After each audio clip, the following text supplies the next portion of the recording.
Hello, I'm Davina, and hello to all of you bold, beautiful, brilliant, and highly evolved souls.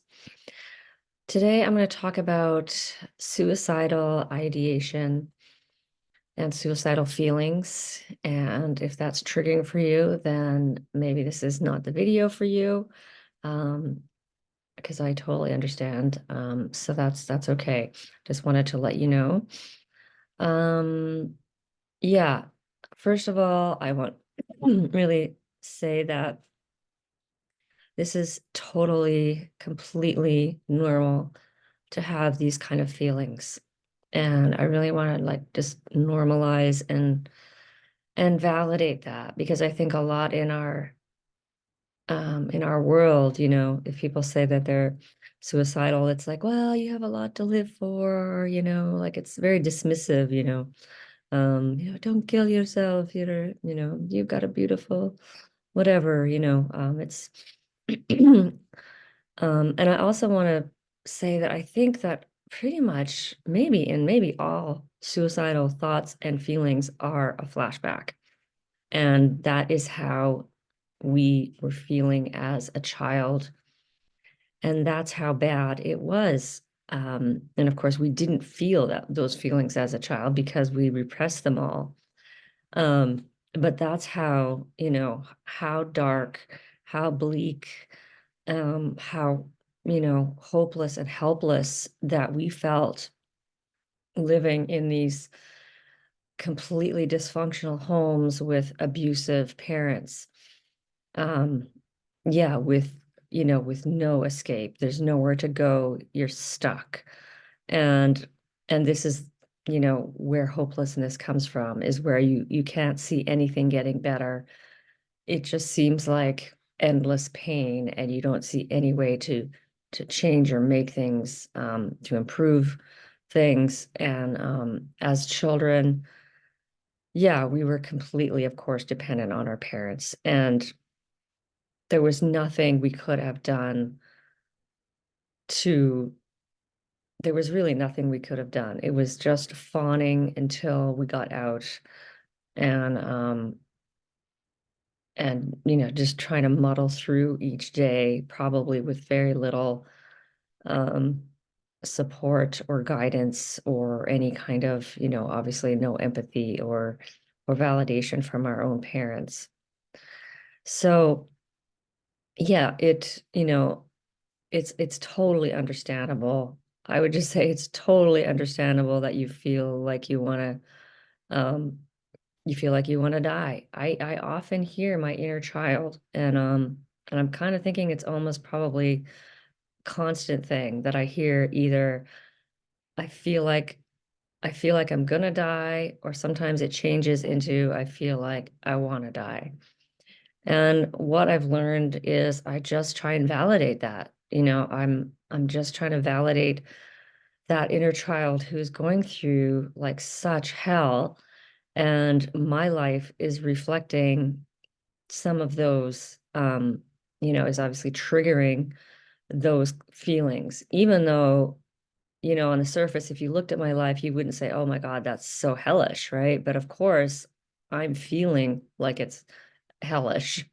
And this last month has just been like a really tough month for me. And I think for even a few weeks, I was just like, why am I even still doing this? It's just freaking endless. It feels like endless pain. And I, and I can imagine you've had these feelings because, yeah, I imagine probably all of you have at one time or another, maybe many times, feeling like, what is the point of this? Why am I still even on this earth? Like it's just feels like pain and suffering and misery. And so it's very difficult to go into that dark place. It's taken me a long time because it was very scary place to go. I used to think, oh my God, like, what's happening? My inner child is suicidal. Like this does not sound good, But I've learned that, it's just a feeling. And well, I don't want to say just because it sounds minimizing, but it is a feeling. And feeling suicidal is like feeling deep, deep pain, sadness, misery, and it's a real feeling. Like I think it's a feeling, and to just validate yourself and to your inner child just how painful it is. And lately I've just been going to misery, like just I feel miserable. And that's just like and just sitting in that, and it just sometimes the tears will just come, um so that's one thing is just validate it, and try to lean into that if you can, although it's scary. It's scary to go into those dark places. Um, Another thing is like feelings are not facts. So if you're feeling really hopeless, it doesn't mean that you are hopeless. It just means that that feeling is, yeah, it's good to remember that that is the past, because often hopelessness sounds like the future. Our future will be hopeless, but really the feeling is from the past. So it's important to remember that was, that was true at that time. It was hopeless at that time. Um, but it's not necessarily true now. It's just, I'm just re-experiencing that. Um, so to really remind you, like, this is a flashback. And sometimes I have to tell myself a few times, like, this is a flashback. This is a flashback. And I have to sort of really remind myself what a flashback is. Because sometimes it just feels so true. It feels like this is happening to me, to my life right now. And it's sometimes it's very hard to distinguish what's real and what's not. So just acknowledging and really understanding, like, okay, I'm not really in reality right now. I am, mentally and emotionally back in time, decades ago or years ago. Um, and just to remind yourself of that, to just say it out loud, and um, so sort of what's happening. Um, and Yeah, if you can, to like try to this is sometimes impossible, but if you can, to try and get out of the thinking, because the thinking will just it just brings on more, I think, more misery and more, it just endless, like, s- it just goes, all and just to just start to sink into the body, and just to feel those very, very difficult, painful, excruciatingly painful feelings, if you can, or if you have someone with you. And that's another thing you can do, is like reach out for help. Call your local distress line, crisis line, and get, just be heard, get someone to empathize with you. And sometimes that can make a difference. Um, yeah. So, Um, yeah, and also remind yourself that you are not this feeling, as I said, you're not the hopelessness. You're really not, you're not that, it's truly just like an energy that's moving through your body, and it wants release.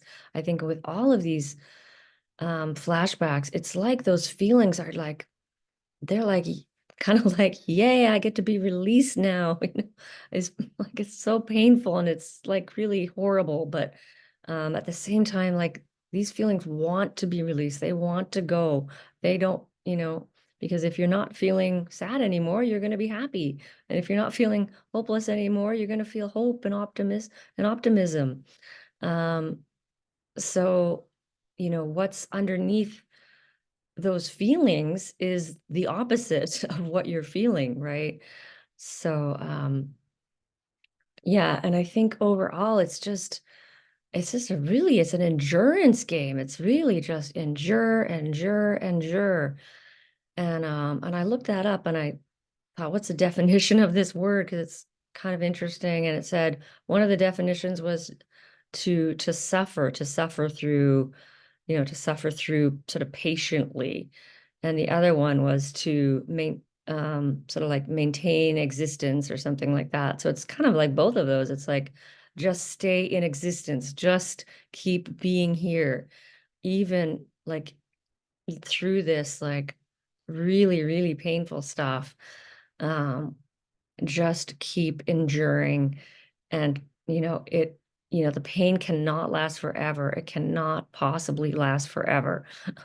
um I can't imagine that I'm 90 and still going through all of this, right? At the same level of, intensity and everything. It's just things change and it will change. Um, and what else? Another thing that I kind of remind myself of is, my life is actually more hopeful now, even though more hopeful now than it was years ago. Like years ago, it wasn't it wasn't great, and yet I wasn't feeling the hopelessness. I was living it. Even at that time, I didn't have a great relationship. I didn't have lots of money.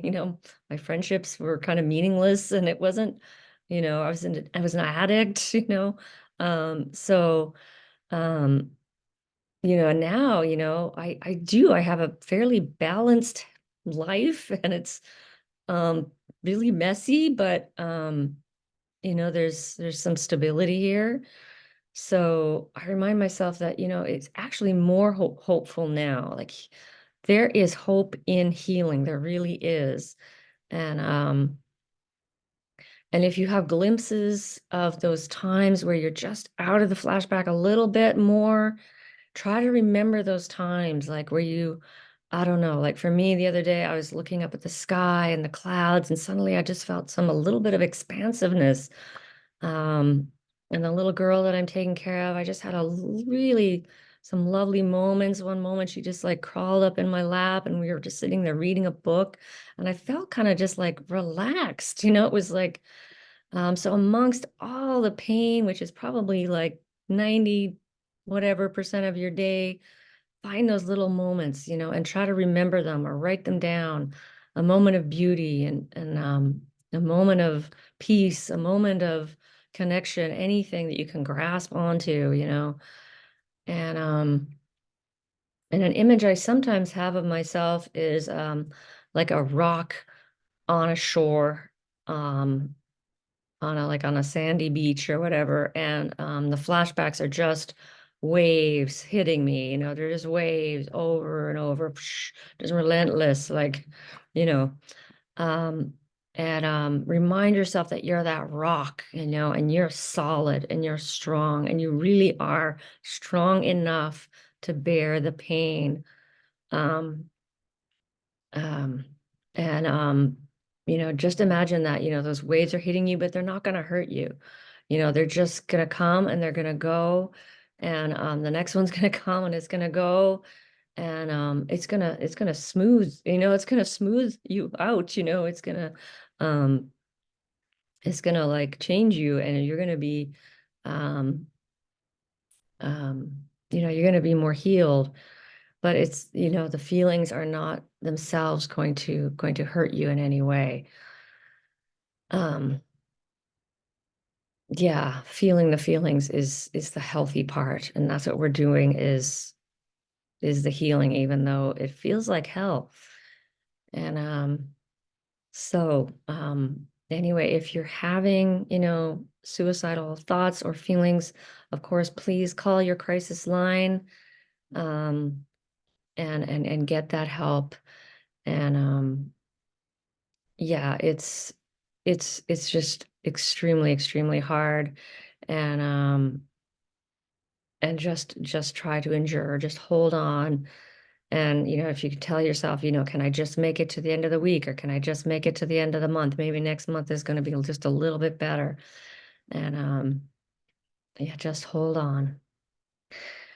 And yes, I am Davina, and I'm wishing you many, many blessings on your journey of healing and awakening. And you can find me at Boldness Blooming. Thanks for watching.